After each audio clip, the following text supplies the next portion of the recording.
Yeah, okay. So hopefully I won't get copyright strike. But hey, welcome to special podcast special. I haven't gotten a title for this special random series.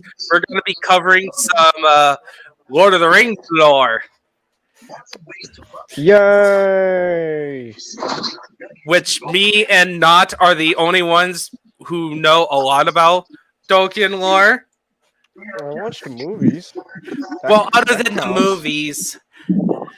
I know the One Ring's evil and all that. It's like, Yeah. and apparently, orcs need a giant worms to attack a city, but they don't use it to attack the city. They just use the giant worms to dig tunnels. That's not accurate. But anyway, okay. So, Nick, how much do you know about Lord of the Rings lore? I've watched the movies. So you're pretty much on the same boat. Okay. So our first episode, since it's Valentine's Day, we're going to be covering Beren and Luthien. I mean, the only thing I know is that Gandalf is a name tag. Yes. I thought it was like some kind of like god or something reincarnated. Then he told me he was an angel.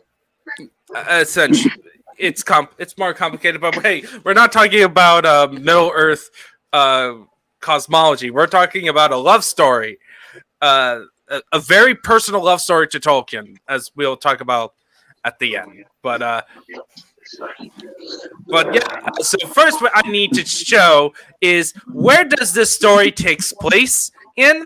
So you know Middle Earth, the general map, right, in your head?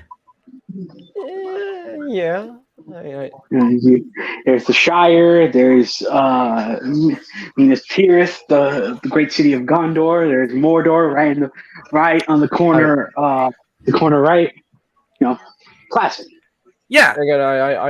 Again, I only know what was in the movies. Yeah. Well, the map is accurate. So,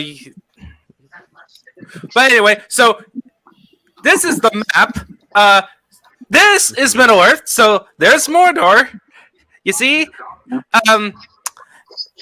this is actually the whole landmass before the end of the first age.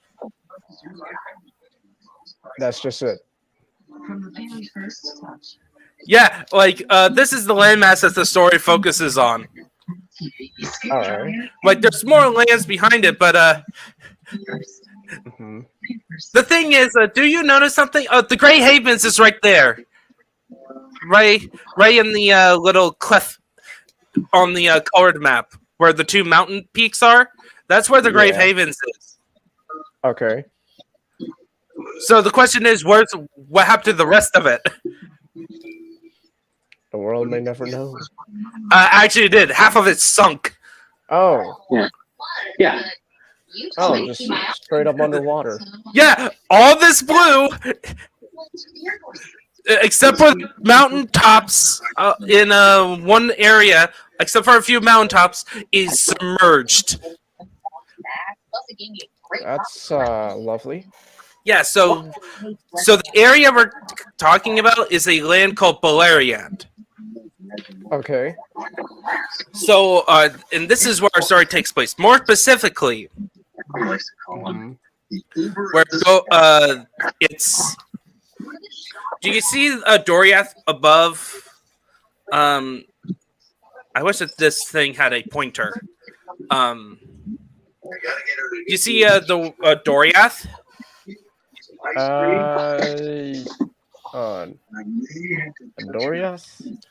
Doriath. Oh yeah, I see it. Yeah. So most of our story takes place in Doriath, and the very top Angbang. It's just a little bit up at the top, below the regions of everlasting cold. All right. Angbang is basically Mordor. And so anyway, of course we got our two people. We got Luthien, who is the daughter of a Maiar, and the king of Doriath, Thingol. Some weird names. It's Tolkien and their elves. It's some deep lore stuff here, Changis. Yeah, we're going in. This is all takes place. You can read the story in the Silmarillion. So, All right. and by the way, this is a story that has the most detail in it, but it's still overgeneral. Okay. So yeah, and so you got the Luthien, and she's basically the most beautiful woman on the land. Everybody wants her. Mm-hmm. And then you got Beren, who is, of course, a man. Like a man, and his father is a chieftain of a house of a house of men. And by the time in the first age, there is really no kingdoms of men. Like basically the big power centers are elven kingdoms, and the men they make like little townships or something like that equivalent. They live among the elven kingdoms, and they ally with them. But so his dad. Oh, oops. We'll have to get to that later. I missaid it. But anyway, so his dad was named Barahir, and he was buddies with another elfin king named Finrod. Finrod. All right. Yeah, and he saved his life at one point. I think it was during a battle. But for a reward, he was given two things. One, he was given an oath that Finrod would help him or help his house for whatever they need to. All right. And then another thing. Oh, oops. Another thing, he was given a ring. A special ring. Called the Ring of Barahir. And it's basically the family ring that gets passed down from descendant to descendant to the time of Lord of the Rings, where it ends up in Aragorn's hands. Oh. Yes, the family ring is that. And I do have an image. So like, yeah, it's like there's a reason, Changis, why Aragorn's 86 years old, yet he looks handsome. I'm sorry, what? Yeah. Yes, Aragorn is actually 86 years old by the time of Lord of the Rings. Yeah. I love it. That caught Changis off guard. Like, Actually, I knew that. It was more Nick. You knew that? that? The one was like, what? Yeah, Aragorn's he's an old guy. Like he's been alive for what? Well, yeah, he does. But how did Changis know that? Because I heard it somewhere. I don't remember exactly where or when. I just remember someone saying like, "Yeah, Aragorn's he's old." Yeah, it's Well, now I need okay. Now I need to know Viggo Mortensen's workout routine. Okay.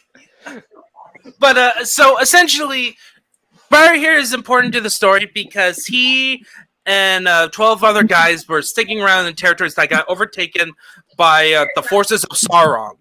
Yeah, Sauron has been around since the very beginning. We'll get to him. Before he became a big glowy eye, right? Yes, so he had a body, but don't worry, we'll get to him more. We'll explain a bit more later.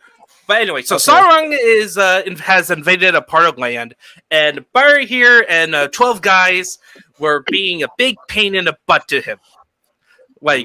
So he managed to find their hideout through fooling one of Barahir's men.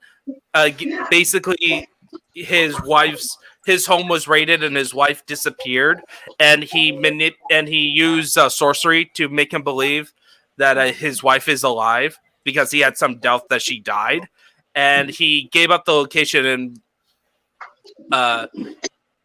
for being with his wife and forever, being with his wife and let go. And of course, Sauron. The twist is I killed her. Bing! You get to be with your wife. But so Barahir and all of his men got slaughtered very quickly, except for Beren. Beren was on a scouting mission. Lucky guy. Well, not so lucky because he had nightmares about crows eating the corpses of his father and his friends, and also the wraith, the ghost of the man who betrayed him, betrayed the location, confessed. So he immediately went back home and find all their bodies, and then he came across a orcs who killed them. And the orc chieftain had the hand of Barahir that had the ring on there, and he was goading. And that begins the first little thing that Beren did to show how awesome he is. He starts becoming Talon from the Shadow of War games. Oh, he's just killing everyone. He killed the orc, grabbed the ring, and then start just being a little pain in the rear of Sauron's butt. So much so that he had to move away. Be forced because Sauron had to bring in werewolves. Who will win in a fight? The literal embodiment of evil versus one angry boy. Yeah, basically. Yeah, and so he was. Yeah, so he was ended up being chased away because the land became uninhabitable because orcs were living there, and the werewolves were hunting him down. And by the way, you know how much he had the price? His bounty was the same level as Thingol, the king of Doriath. Which is a wicked hide because Doriath is like a wicked hidden kingdom made by basically the wood elves. No problem. Like, it's uber. Anyway, so he was forced down. So in a fit of rage, he gained a reputation by being the angry man. He was doing this for 4 years. Oh, just 4 years of just killing? Yeah, killing orcs. He became a vegetarian. Well, then he lost me at the part where he became a vegetarian. Well, he became friends. He became friends with the nature and doesn't kill any of the animals.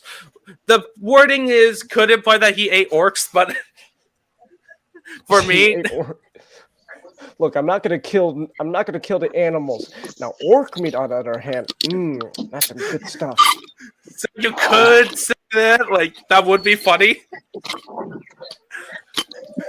All right. That would be, or he killed the werewolves and ate their meat. Okay. Basically, if an animal is not corrupted by Sauron, he wouldn't kill or eat. He wouldn't kill them. Thus, he wouldn't eat them. Wait. So the rules is he can't kill anything that hasn't been corrupted by Sauron. No, he chose to for this period, at least. Oh, so if a dog just happened to be corrupted by Sauron, then you had no qualms about killing it and eating its meat. Yeah, because usually animals corrupted by Sauron are carnivorous who will just kill you on the spot. Yeah.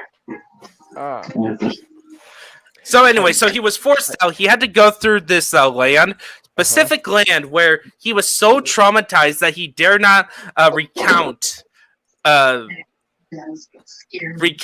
his experience there, otherwise reliving the horrors. Because this land was the home to a being called Ungoliant, who is the mother of Shelob, essentially. Oh. Yeah. Please tell me you killed her. No, he didn't. It said this. Yeah. He meant this. Look at that cute little spider. Oh God! Get that off the screen, please. Yeah, that ogre face. So it was after going through that and I swear to John. Good luck I to you. swear. I will. I. Damn it. Oh, that was fucking. Make that was the ogre faced fighter. Why? So anyway, so he went through that horror. So just imagine that 24/7, and it's dark. And so you finally get to Doriath at the edge, and he just spends this time walking around in the woods when he hears a voice, and it's Luthien, and he tries to call her name by calling her Tenuvia, which means in the language of the elves is means nightingale. Okay. But she ends up disappearing the first time. Then he has to stay. He stuck around that forest for an entire winter. And when she came back to Spur Springs, he saw her again and called her Tenuvia, and finally they responded. Thus begins their relationship. Okay. And so they were having a secret meeting. And by the way, she fell in love with him instantly as soon as she saw him. Oh. It's just that Bogey's a horror. But so they were all having fun until one of Luthien's simps Oh. basically exposed Beren to Thingol, the existence of him in the forest, and Thingol. Oh, I wish I should have.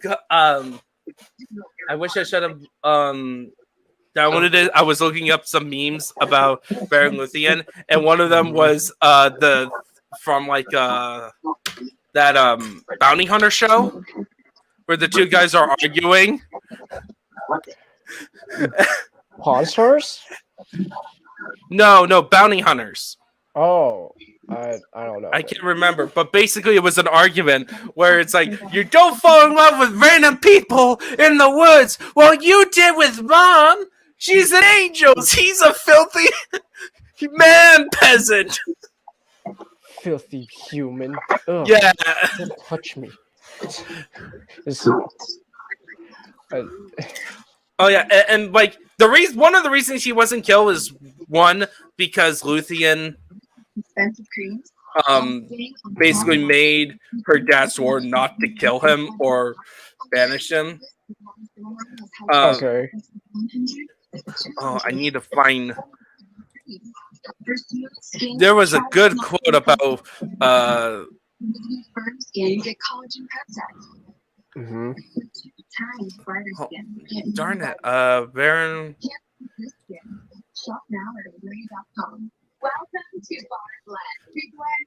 Okay, but then I'll have to do a.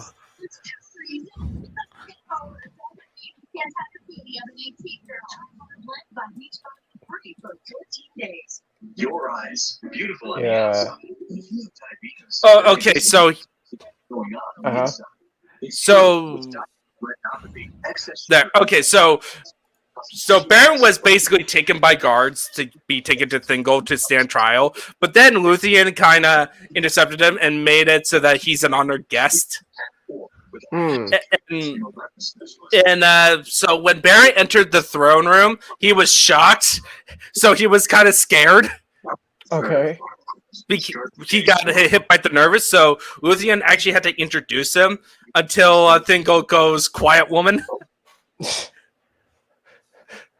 What's that? A woman speaking her mind? Not on my watch. Yeah.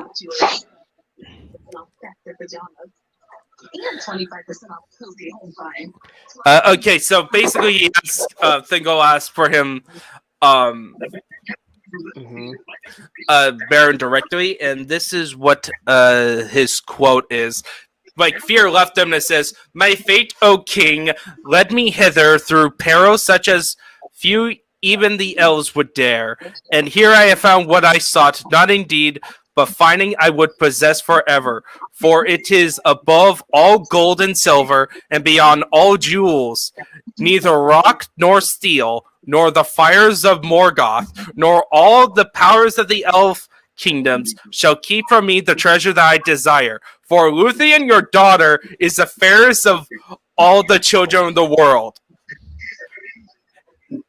He basically says, "I came for your daughter, and you can kill me. You can kill me, but that won't stop me from me taking your daughter." Hand me your daughter. And so Thingol just go. So Thingol goes like, okay, I do desire something. Just a little thing. Just grab me a specific jewel. One is a part of a 3 set called a Silmaril. Okay. One problem. Actually, 2.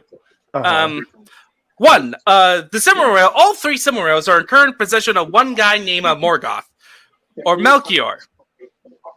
Okay. So, remember when I said about Sauron? Think Sauron as the sound wave to Morgoth's Megatron.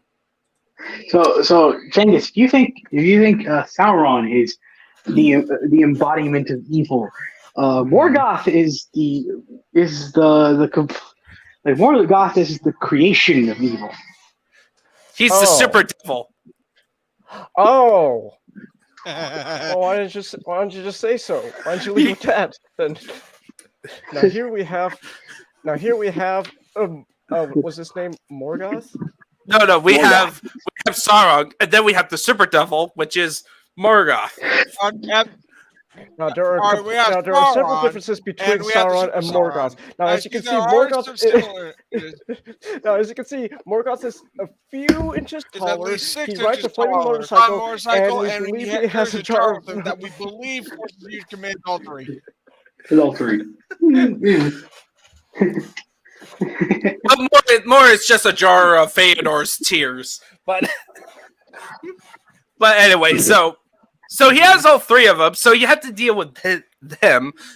And he's currently an Eggman surrounded by his army, because basically during the First Age, Morgoth is literally just a Dark Lord in his tower who goes out occasionally to beat the crap out of people trying to assault him, and then get his butt whooped for a bit. Like, most of his stuff happens before the First Age, honestly. Okay. But the thing is, it's not just them. He has to deal with another group, which we'll be talking about next time, called the Sons of Feyenoor. Oh. And my description of them is, this is the clip that best describes the House of Feyenoor. Oh. Failure. Oh. Why don't you just say so? Do they inflict emotional damage as well? No. They are worse. They're only good at killing elves. Oh. They're good at team killing. We'll get to them later. In fact, they're actually part of the story too, so we get to see some juicy examples. Oh, okay. So Beren, of course, accepts this quest of just to grab the Silmarils, like a Chad. So is this whole story just the pilot episode of SpongeBob, where like, okay, SpongeBob, you wanna be part of the Krusty Krab, you gotta go get this rare spatula that totally does not exist. Comes back with the spatula. Oh, what? that's the general idea, but there's some few extra steps. Okay. And plus we need Luthien, and actually Luthien is involved. Oh. All right. Yeah. So Beren goes off, and he goes to the kingdom of Finrod to get some help. And so there, Finrod is there, like he's being a good bro. I'm going to complete my quest, and then we will have our wedding, and it'll be a couple. Finally, this neighbor is getting I, fair lady Shakira, on it. Mine hips do not spare false witness. I don't get because you kept cutting out. Did I cut out? You Yeah, cut out a bit there. Well, you guys saw some sparks between you two crazy kids. Had coffee a couple times, but then we went to a mall that just dress. Anyway, so continue with the story, Ninjato. So he goes to the kingdom of Finrod, and Finrod is in an interesting pickle Mm-hmm. because he is sworn an oath he's gonna be with Beren, but the problem is that he can't get the people around him to join him on the quest Mm-hmm. because two of Feanor's sons want political power in there, and they have incredible influence, and he knows these guys if they find out that one person is grabbing a similar that is not a son of Feyenoord, they're gonna freak out, and they're gonna do some killing. Oh. So what he did is that he volunteers to join the quest with Beren, and Mhm. had his nephew take over the throne temporarily to work as steward, and basically as any other volunteers. Of course, people were basically pro Sons of Feyenoord at this point, and refused. The Sons of Feyenoord did not join because they decided, oh, we'll just have them go off so they can get killed and we take over the kingdom. Oh. Yeah, they're assholes. Yeah. Politics. Oh, no, yeah, don't worry. It gets worse. Oh, okay. So, it gets worse. It gets worse. Yes. Can you hear us? Nick? Uh-oh. Oh, no. Nicholas, are you... Oh, no, there he goes. Oh, crap. I actually couldn't hear him. I need to keep an eye. Okay, so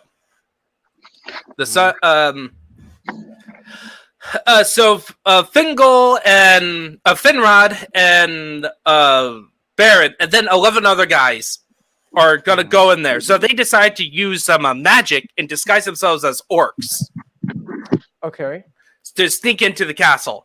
Good plan. One problem. Sauron found out because he realized that, these 13 orcs are walking straight towards Angbang, and they're not reporting Oh.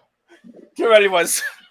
So he kind of confronts them and brought them to him, and he was gonna expose them. But this led into Finrod engaging in an epic rap battle of histories with Sauron. The big rap battles of history. Yeah, they did a sing. They did a sing off with magic. Unfortunately, Sauron won Oh. and removed all disguises and basically threw him in a pit with a hungry werewolf. And he would eat one of the companions one by one until one of them revealed the purpose of their quest. Oh. No one did. And he originally wanted Finrod to be last because he realized he's an important elf. But Finrod died actually killing the werewolf and saving Beren, his best bud. Oh.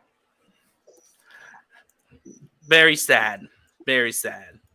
Meanwhile, we're in Luthien, and Luthien had a dream about oh no. Okay, you're back. Nicholas, can you hear us? Nick? Zeno Nick? Uh-oh. Oh no. Oh no. Oh no. Oh no. Oh, let's give him some time.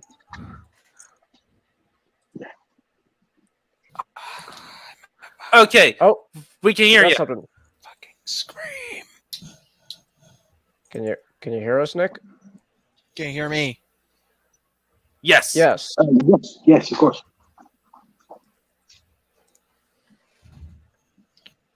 Can you hear us? Finally. Okay, there we go. Okay, so the stuff you miss is that Finrod, Elf best friend, lost a epic rap battle of histories to Sauron to prevent them from being discovered, and he died also protecting Beren from a werewolf. And Beren is now in a dungeon.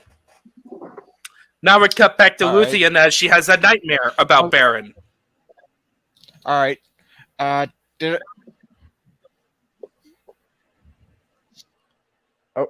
What? Okay. Where did I cut out? Did you guys hear what I was saying before I cut out? No, we got unfortunately. just the beginning of it. Able to hear what I was saying. Oh man, you're Uh-oh. Well, I was you're saying, getting cut. I'm gonna start smashing something. Oh. Oh. Oh.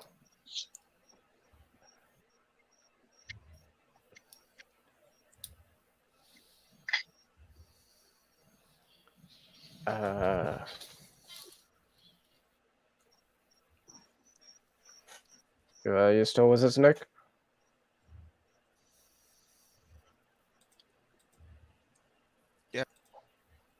Okay.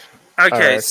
So we're cutting back to Luthien, who's also being frustrated because as soon as she decides, and we lost Nick. And there he goes.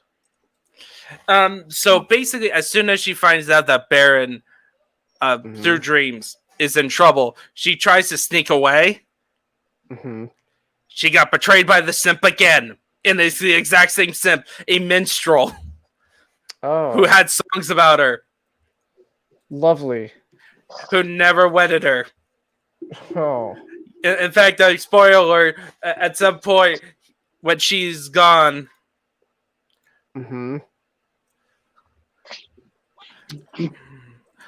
she just left to.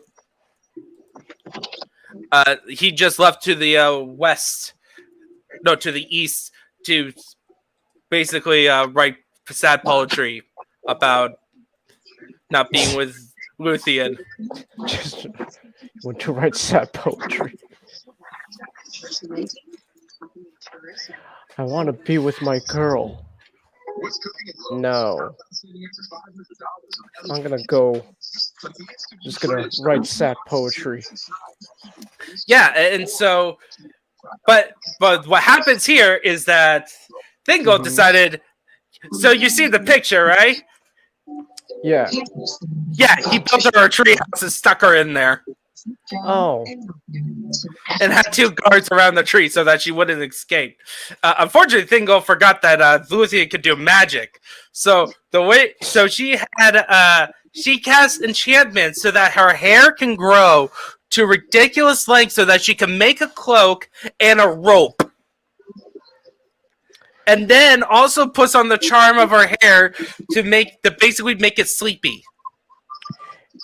In your face, Rapunzel. Yeah.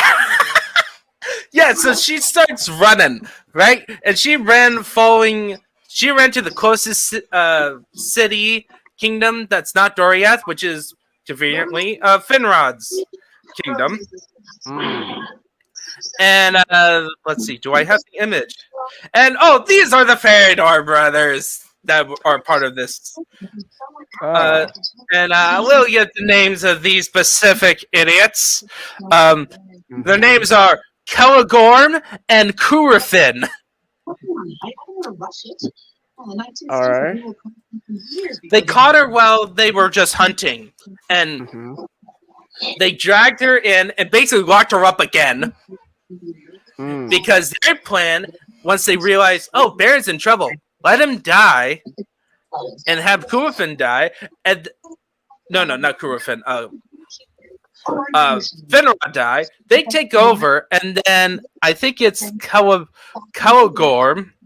Well, one of them basically fell in love with, became a simp of Luthien, and basically wrote a letter to Thingol to basically ask for her hand in marriage, quite forcefully, because their plan was to gather all the elves' kingdoms so that they could all attack Angband together, so that they can grab the rocks, grab those stupid Silmarils. Well, that's really gonna go well. Yeah, to them, yeah. But unfortunately, they never thought about Tuon, their pet wolf dog. Okay. And it's a big doggy. Oh, he's supposed to be that giant. Yes, exactly. Okay. It's a giant. It's like a man-sized dog. And he had 2 dooms on him, and in this dooms as in prophecies. He wouldn't die until he said he opens his mouth 3 times. Basically talking 3 times. He can talk, by the way. Oh. Yeah, but he's usually silent because 3 times and he dies after 3 times. But he wouldn't die until he kills the most dangerous, the biggest, baddest wolf in the land ever in history. Oh.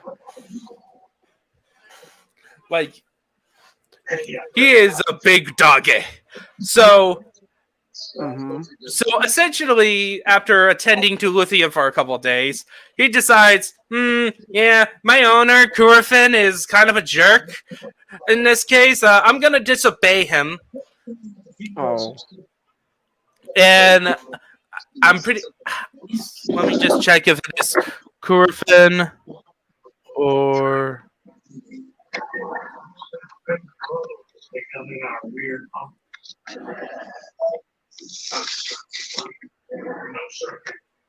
Yeah, I'm trying to understand. I just want to fact check if he's Curfin or Cowagorms. I think it's Curfin. Like, I have the text. I'm just trying to find it. But anyway, so he's one of the guys' pet partners. They're more friends. All right. But he decides to help Luthien out. And so together they go off to rescue Beren from Sauron, who's on an island full of werewolves. All right. And this is where they meet Sauron. And so when Sauron finds out, like, Luthien just begins singing in front at night. And when Sauron hears that, it goes, ooh, hot elven lady singing. Okay, I'll just send a werewolf to grab her. That werewolf doesn't come back. He sends another one. Doesn't come back. Again. And then finally he sends his most badass werewolf that he has on display.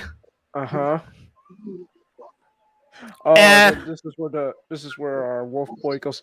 Finally, a worthy opponent. Our battle will be legendary, but you'll die. But our battle will be legendary. Spoilers, no.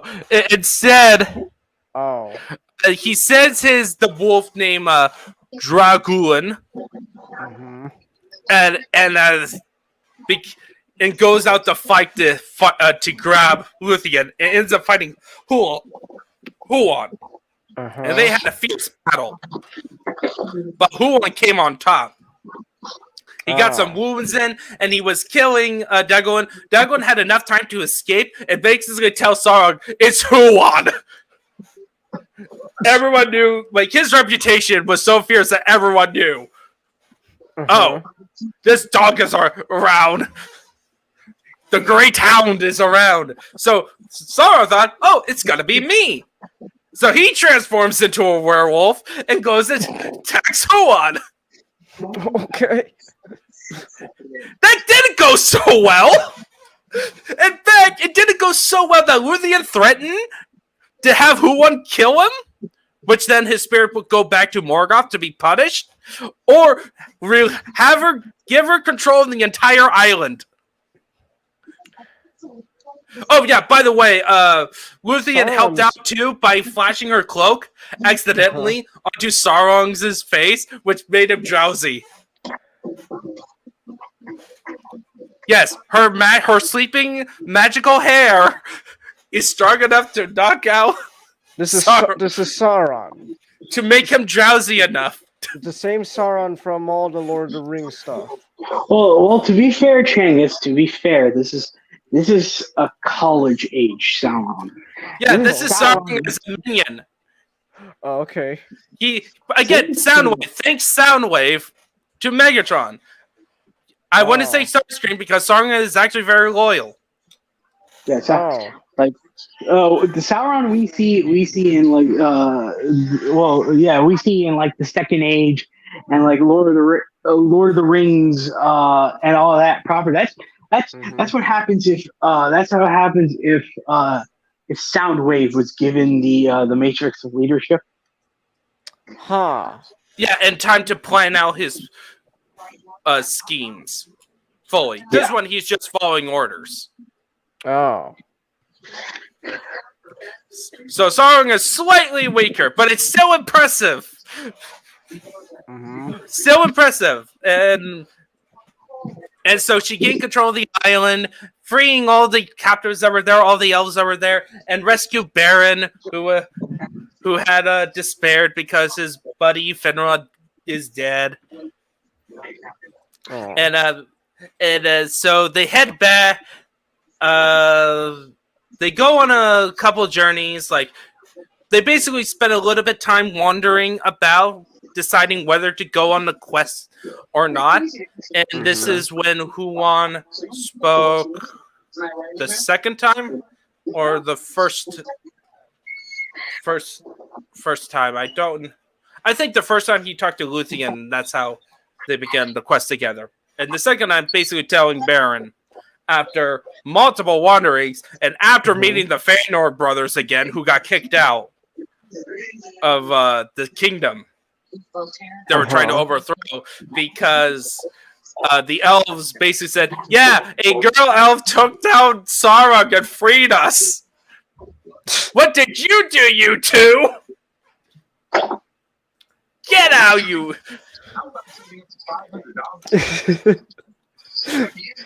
Get out here. Yeah, and they came across them, by the way. They came across Beren and Luthien, and they tried to kidnap Luthien. Oh. Only for Beren to make such an impressive leap that is recorded in history as an impressive feat, tackling one of them down, I think it's Kilogorm, onto the ground, and Huan betrayed his master.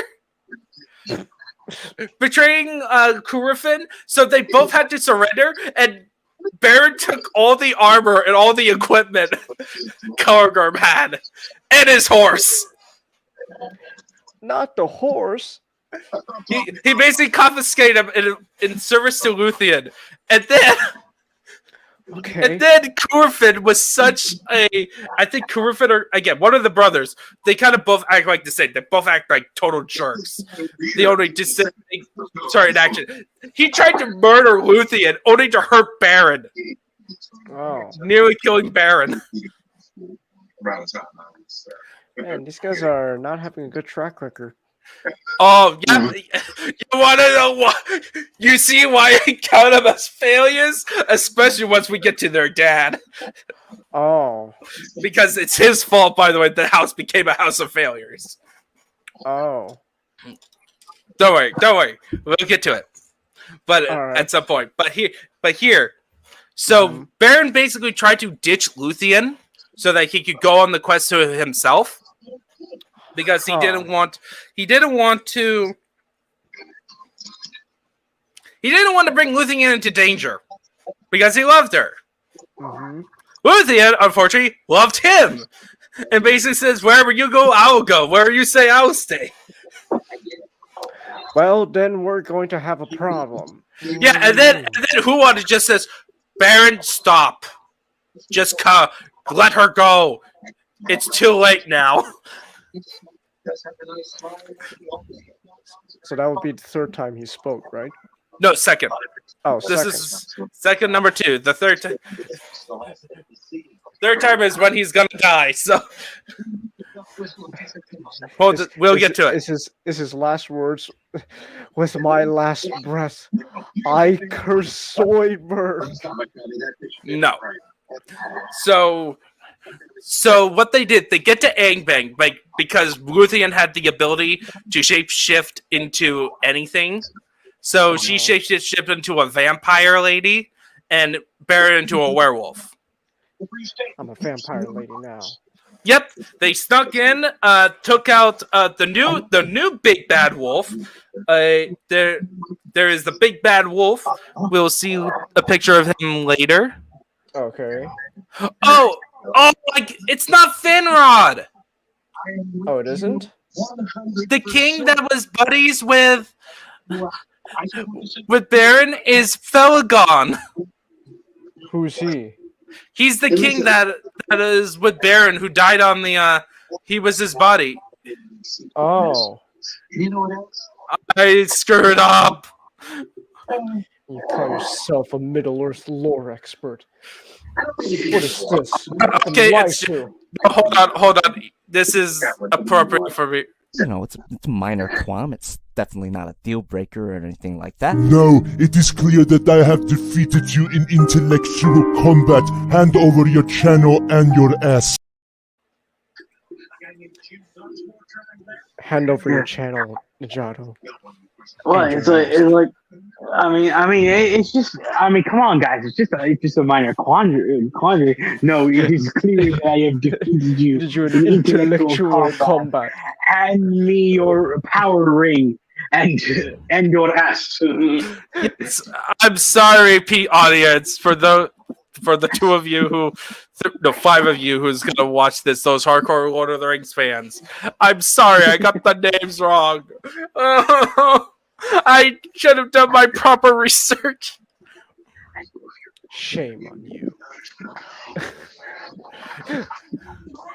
Yeah, I'm ashamed. So they get to the gates of Angbang, and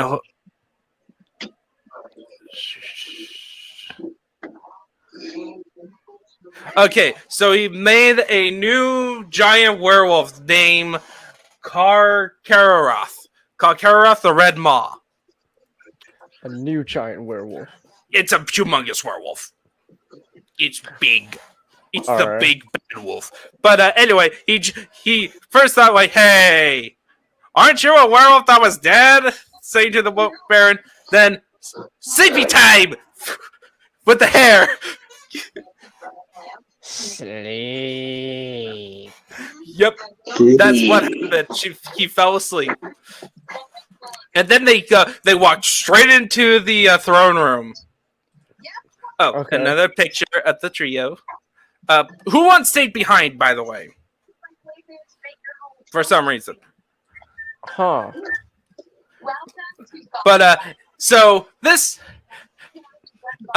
so what happens is that Luthien just walks up, reveals herself as Luthien, and basically asks Morgoth, "Hey, I want to do a song and dance routine." And this pleases Morgoth. Like, I will get the quote of what he said because it's so funny. So basically, they impress Morgoth by it's. God, Nick really has ruined my sense of humor. It's the Family Guy clip where Stewie and Brian travel back in time and they're caught by Hitler, and it's like, hey, kill them unless what? Unless they can do a musical number. No, this is why. Then Morgoth, looking upon her beauty, conceived in his thought an evil lust, and design more dark than any that had yet come into his heart, since he fled from Valinor. Thus he was beguiled by his own malice as he watched her, leaving her free for a while, and taking secret pleasure in his thought. Oh. Well, that took a Turn. Yeah, Morgoth's not a nice too, dude. But I was just thinking, like, for a joke, it's like, Cave Luthien bathwater. Have her walk around barefoot. I want that Luthien bathwater. Give it to me now. I'm gonna slurp that shit up. Yes. Yeah, yeah, but unfortunately, this was enough for her to do sleepy magic again with her song and disc because it's such pleasure. Her song was so full of love and joy that everyone fell asleep, including Beren. By the way, she had to wake him up. All right, Bear, it's time to go, honey. Oh shit. Yeah, so Beren managed to grab one of the Cimarrows from the crown because Morgoth placed the jewels on his head as his crown because he's such a douchebag. Oh. But he thought, hey, let's try get another one. It broke. Oh. And also scraped Morgoth's face. Oh. He stirred a bit. Uh-huh. So I wish I had time to do this or ask Nick and Diva to say do this skit, but Okay. Beren, everyone's waking up. What do you mean everyone's waking up? When I say that Baron, I just saw everyone in Morgoth's temple just waking up all at once. What? Pack your things. grab that Cimarron. Wait, how many are there? When Remember I say said the temple was waking up? Yeah. When I say everyone in the temple's waking up, I mean all of Morgoth's servants are waking up, including him. Why are they waking up? Would you like to stick around and ask them? All right. Oh, I am totally getting that woman and having her do sweet dances over coal. Oh my god, we gotta go. Go. We gotta go. That's basically the situation. So they start running. Luckily, they were not awake enough to do a chase sequence. So there's no Scooby Doo chase sequence around Gangbang or Woody Tunes where they're going. Yeah, unfortunately, somebody else woke up too early. Oh. That big wildfire. Oh. Wolfie. Yeah, the giant Wolfie was at the door. Was blocking their exit. So Beren used his right hand. This image had his left hand. Right hand pulling up, saying "Be gone, foul beast! You wouldn't taste the wrath of the Silmaril, the shining blight of pureness." And his response is, "Eat Baron's hand off." But unfortunately, Yummy. he was right. The Silmarils were too powerful that basically stirred him into a rage, and he just starts rampaging all over it. He leaves Angband just killing everything on sight, and it seems like fate is guiding him to a certain region called Doriath. Huh. They'll get to that. Real quick, just remind me, how is Morgoth a threat? At this point, in this story, not so much. A lot of you to understand his threat level. You have to. We would have to go from the beginning. Okay. He's cunning, and in this one, he kind of gets that. It feels. No, just really, I'm gonna be honest. It feels like everyone's all of a sudden starting to. Let me put it. Feels like everyone's sort of getting shafted a bit here. It's like Sauron gets eaten by a wolf. Morgoth, the super devil. Sleepy time. Well, yeah. Well, the thing is that in the context of everything else that's gonna have this during the First Age, this is actually one of the happier stories. How? Because it's gonna get depressing at the end Oh, with a little bit of happiness. with a little bit of happiness. Yeah. Like, it's happy for them, but it's basically this plot ends up kicking off a whole bunch of tragedies. Oh, lovely. Like, due to this one family. Oh, those guys. Yeah. They're responsible for a lot of stuff, I see. Yeah, basically you can sum up the first age is that the Sons of Feyenoord causes most of the tragedies. Oh. Like, Wait, so are they like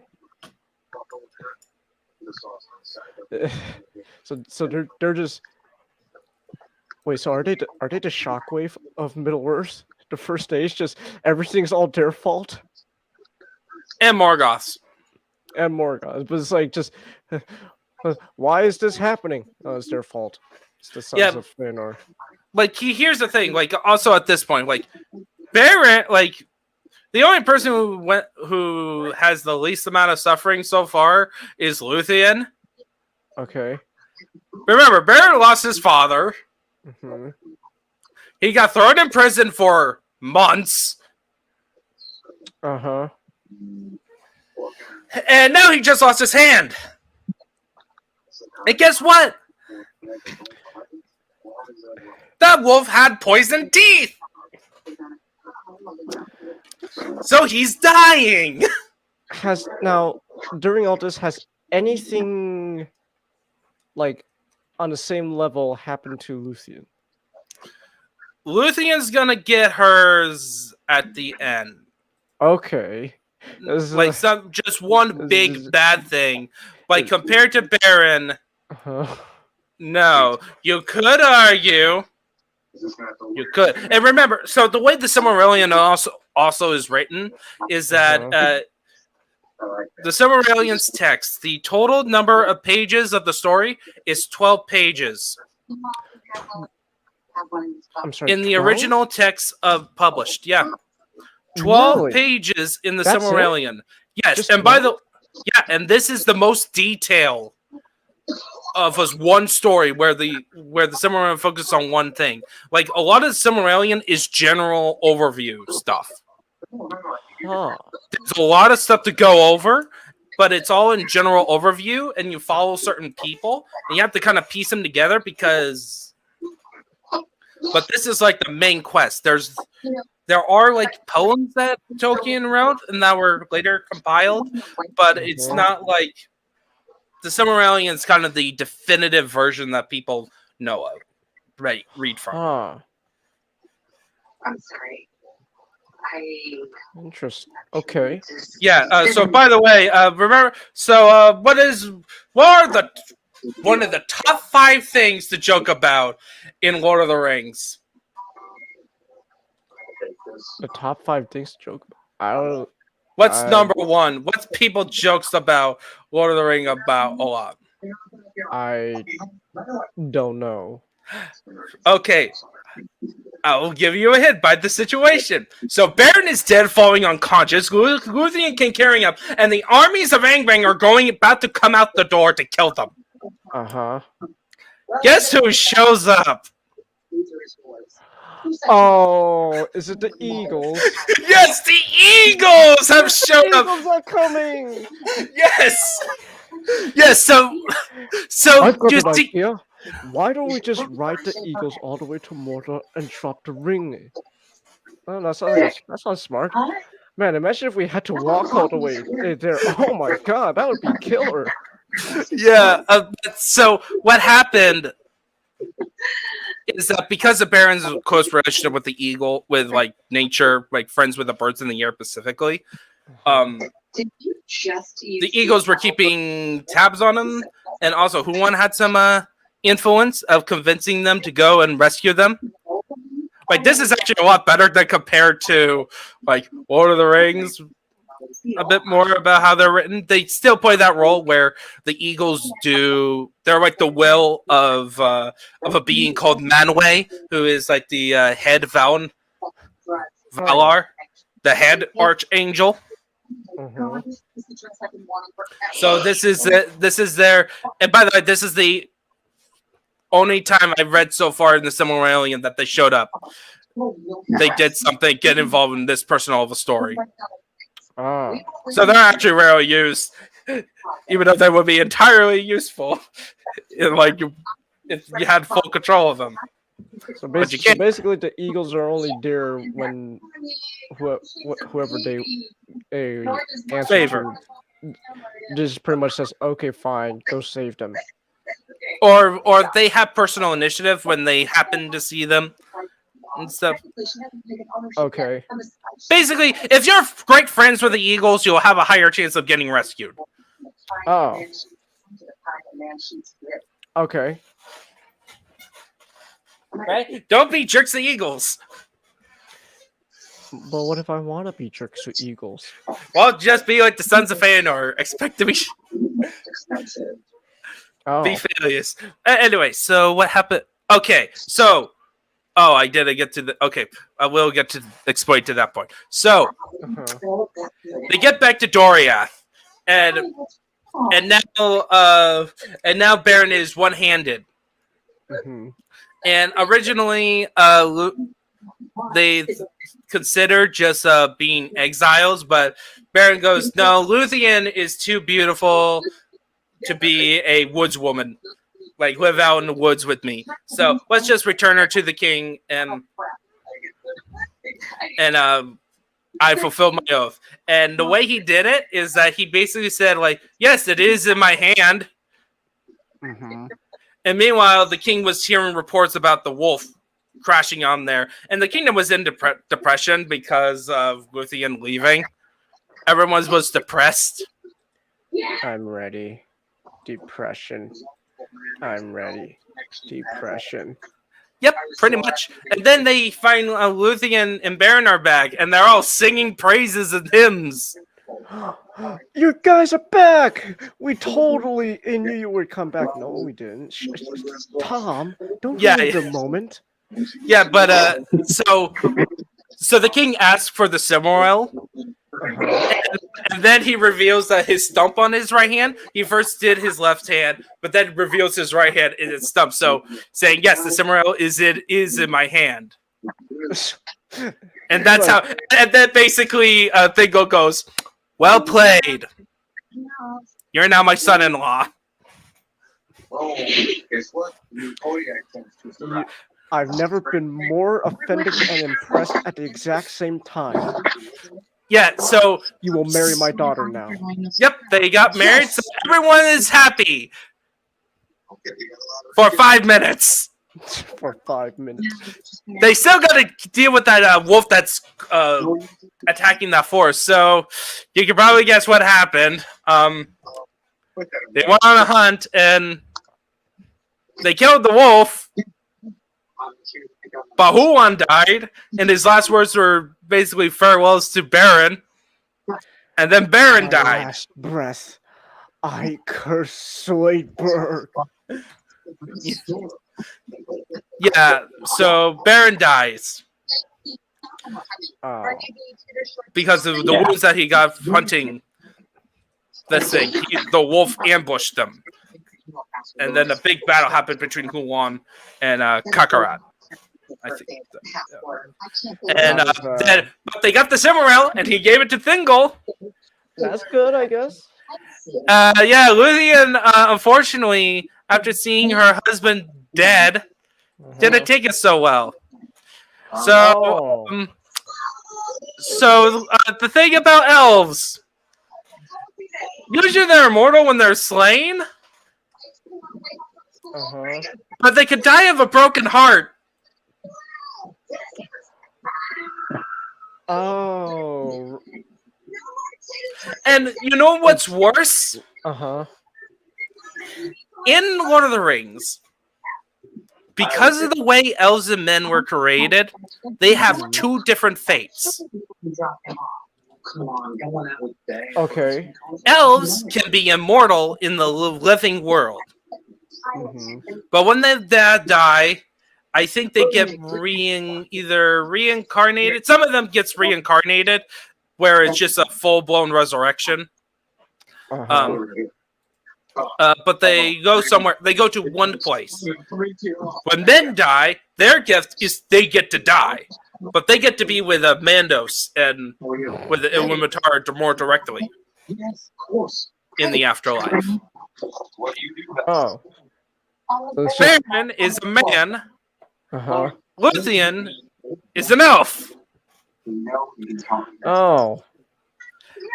So Luthien begged in front of Mandos, who is the god, who is the valor of the dead, essentially, and who is usually, stone-hearted, rarely cracks a smile, show any emotions. He got moved by Luthien's plea. But one problem, he can't just simply, reverse decisions. So he brought it up to Manwë, like the Lord Valar. And basically, Luthien was given a choice. Either she gets to be resurrected and live on an island called Valinor, where the Valar and some elves who chose to stay with them are for the rest of time. But she can forget about her troubles and like the loss of her husband and stuff. Or what's the second option? She and Beren gets fully resurrected. She becomes a human and dies a second time. But she gets to die of old age, though. No, she becomes immortal, so she could die. Oh. So she dies the way men do, so they can be slain or. But she basically could not be an elf. Well, just so you know, I'm pretty good with girl stuff. So I'm assuming she decides, fuck being an elf. Yes. Yes.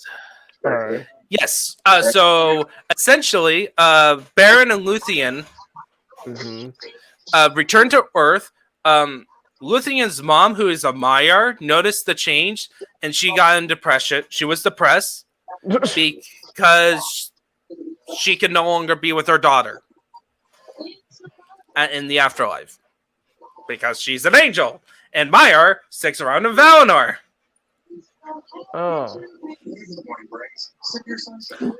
So no one wins. Other than Luthien and Beren. And they then just become shortly after the resurrection. They stay in Doriath for a while until it got totally destroyed by the Sons of Feyenoord, but because of the third or second kinslaying. Yes, or more than one kinslaying, which is terms for elf killing. Guess who perpetrated all three? Was it the boys again? It was the Feyenoord house. God damn it. Yeah. So they really are just the shockwaves of Lord of the Rings. Just it all leads back to them. At least you can sum it the first age. As it's Feyenoord's fault. It all leads back to them. The only thing missing now is everything leading back to them for the purpose of trying to prove that religion is stupid. Put it on. Put it just come off like a shockwave. It's just everything was their fault. Yeah, but anyway, so Beren and Luthien ends up just stuck on this island, which is like just decides to live on this island, and nobody remembers them. They had no interactions with people outside, with anyone other than Beren and Luthien and their son. They had a child. Yep, they have a child. And look, this is the family tree. And you will notice a couple of things. I recognize certain names from Lord of the Rings. obviously the Elrond, Arwen, Aragorn, Galadriel. Yes. So you notice. So everything comes from those two. Yes, they're technically Aragorn and Arwen are technically cousins, ish. Ish. Yeah, It's like- you would. I would have to explain. Basically, each of these characters. It's Middle Earth, you know. It's like, incest laws kind of Here's the thing. So Elros, there's Elros, but then there's Kings of Numenor. So Numenor, the Numenor are the precursor to the Gordonians. Gondor. Yeah, Gondorians. Yeah. So essentially, and that's the line of Aragorn. That's his claim to the throne. But there is a whole line of kings and queens before Aragorn. A whole line. And essentially, but a lot of these people in that's a part of this family tree are worth their own episodes. Because a lot of stuff happens, and a lot of it happens in the first age, and they do stuff like Elrond is part of this family tree, and then Elros is his brother who chose to become a man. Oh yeah, so I need to explain that. So also because of Beren and Luthien, their descendants are called half-elven. And they have this little quirk where they can choose their fate. Okay. So they could choose to either be an elf or be a man. Oh, that's why Arwen decided to be man with Aragorn. Yep. Oh, okay. Yeah. So, and this is kind of reflective about a thing. So that image at the beginning, that was Tolkien and his wife Edith when they were younger, like back.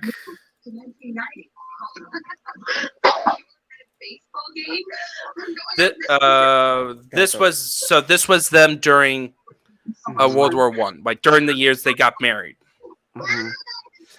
So they met in the height when he was 16, and he was a lower caste person, and during university, his mentor basically forbade him from hanging out with Edith for any longer. Oh. Until after universities, so he had to broke all contact with her. What? Not. I'm sorry. Oh, okay. So his mentor basically forced. What? Yes, talking to family. I'm sorry. Oh, sorry. Okay. His mentor had him not cut all contact from Edith until he was 21. Oh. And Tolkien, other than one other occasion, followed it by the letter. Really? Yes. On the eve of his 21st birthday, he wrote a letter to Edith proclaiming his undying love for her. And Edith, upon receiving that letter, she was already engaged with another man, mostly because, turns out, because she thought that Tolkien had moved on from her. Oh. And she didn't want to be on the shelf. When she got that letter, they basically did an instant engagement. Oh. Just, hey baby, what's that letter from? Get away from me, filth. Tolkien's my real man. What? Well, it's not like that. It was more courteous. She actually mailed back the engagement ring. And by the way, and this is also why they're in love. So she's an upper class woman, and from a rich Protestant family. He was a peasant Catholic boy with no prospects of life. Oh. And so she became a Catholic and basically married a guy who seemed to have no prospects. Like, no support. Well, in the end, he proved them wrong. Right? Like, the only the prospect at the time was that he was gonna die in the field. Like, they got engaged in 1913, and then they got married in 1916. Because you know what happened. Yeah. I'm sorry. I'm just imagining Tolkien just somewhere. I'm just imagining Tolkien and her parents in heaven. I showed you guys. I showed you. Huh? You like that? I made a profit off of a long-lasting franchise. It's turned into movies. How do you like me now? Huh? You think I'm not worth it now? Well, you look at that. Then they pull up the Heavens Amazon Prime subscription. Don't you dare watch that Amazon Prime. Don't you dare. Don't do it. No. God damn it. What was that, Tolkien? No, nothing, Lord. I didn't mean to take your name in vain. Very nice, Tolkien. Very nice. Yeah. But anyway, so the thing is that the reason why the bear story of Beren and Luthien is important, look at the gravesite. This is their gravestone.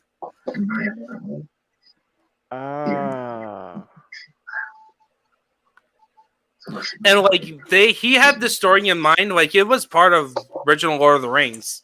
He wrote poems about it. Like he didn't write a full blown adaptation into it, but yeah, that's what he did. What we wrote in the Silmarillion is what he generally wrote. So, and that concludes the story of Beren and Luthien. They died peacefully. And I guess that's nice. Yeah. So, what do you think of it, Changis? Dad, he's monstering. What? I have my period. I'm sorry. I'm just. Is it wrong that the biggest takeaway I got from this story is just what the hell was going on with Morgoth and Sauron? It's like that's. I'm sorry if that's my biggest takeaway. It's just like these guys are like supposed to be the big bads. What happened there? We'll get to it. This is the only time where they were made complete and utter fools because of love. It's and the book actually says it's because of the power of their love. Yeah. It's not that they're just incompetent and all of history, all of Lord of the Rings history is just like it's like they're incompetent, they can never rule anything. No, it's they're great evil, but as per the logic of J.R.R. Tolkien, good powerful good can always triumph against evil. So the power of love. And also the way he wrote the story, like I read that section about Morgoth, about him like his lusting of Luthien. It's just his lust that got him in trouble. Like if he was thinking, tactically at all, like 100%, like evil but smart, he would capture Luthien and do whatever to do now instead of thinking about it. I want that Luthien bitch. I want that shit now. I'm gonna strip that shit up. Yeah, that's exactly what happened, and he paid for it. He lost he lost a Silmaril, and by the way, this is the most clean ending for heroes. Like there's a meme where Beren and Luthien gets like the happy ending. Everyone else especially in the first age, Not so much. Yeah. Yeah. So that's it. So starting next one, we're gonna cover the Sons of Feyenoor. Not specifically the Sun. We're covering the whole house. Oh. We're covering from Feyenoor to Celebrimbor. Are we gonna learn how everything's their fault? Exactly. Everything is their fault. Yep. So. Whoa. These fingers. Yep. So this is how I'm gonna end the show. Oh. I get it. I don't get it. Yeah.